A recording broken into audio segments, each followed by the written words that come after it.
Hey and welcome to Valheim. If you're a new player, we're excited to have you join us on this adventure in the afterlife.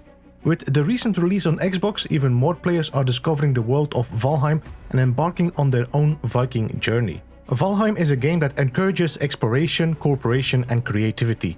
And whether you're playing alone or with friends, there is always something new to discover and challenges to overcome. In Valheim, you gather resources, craft tools and weapons, build shelter, and fight powerful bosses as you journey through a vast and mysterious world. Today, I would like to share with you a few tips on how to get the best start in Valheim. While the first day should be focused on collecting resources and food, you should find yourself a shelter as soon as possible. Either build it or repair an abandoned one. Especially in the first days, you do not want to be wandering around at night. The weather is cold and reduces your health and stamina regeneration, and there is also way more enemies at night. It is great to have a base of operations to cook, repair, rest, craft and store. Now, don't overdo your first build. You have just unlocked the basic building parts and there are many more to come.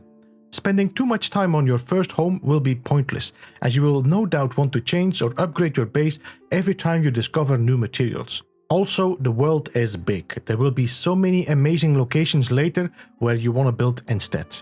Just build something functional and safe, focus on storage, defenses and gathering resources. Be prepared before heading out on an adventure. Repair your weapons and gear and upgrade where you can. It is a pain when your gear breaks when you're in the middle of your journey and it has to either get cut short or worse, you get killed because of it. Be sure to have enough food with you and make sure they are varied enough. Each food is marked with what it is focused on. Yellow fork means stamina focused, red fork means health focused, and white means balanced. Much later in the game you will have other food, but there is no need to spoil that for now. Also take notice of the ticks per second, as some food, while maybe great in value, has a slower uptick and might not be great for getting out of sticky situations. Make sure you are rested. Getting rested is one of the most overlooked preparations in Valheim. Just take some time to sit inside your house or shelter near the fire to activate the rested buff.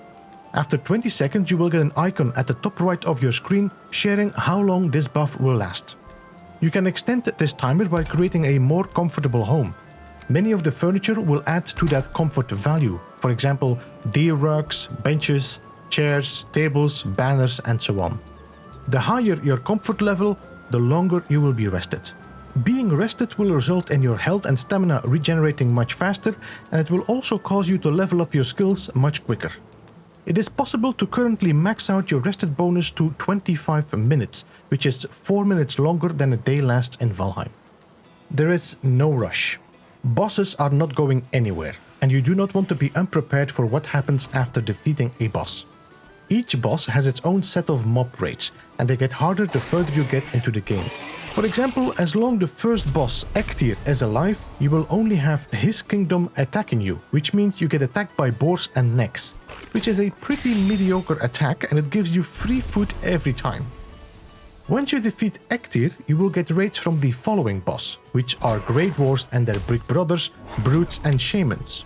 These raids can be pretty intensive if you're not prepared enough, both in gear and defenses. Understand your enemy's weaknesses. You can visually see what your enemies are weak and strong against. When attacking, you should see damage numbers showing up. Depending on what color they are, you can understand if they are effective. If the numbers are yellow, it means your enemy is weak to them and you should be using more of that damage type. If they are white, that means they are normal and are the regular damage you would do to any enemy. If they are grey, it means your enemy is resistant to that type of damage and using this weapon is pretty pointless. While most native mobs in the meadows are too low in health to figure this out and will die pretty quickly after a few hits, it will become more important later in game and when fighting bosses. But one example I could give you is that skeletons do not like blunt damage, so clubs, hammers and maces are the ideal weapon to fight them. You can see the type of damage of each weapon when hovering over them in the inventory. Understand your weaknesses.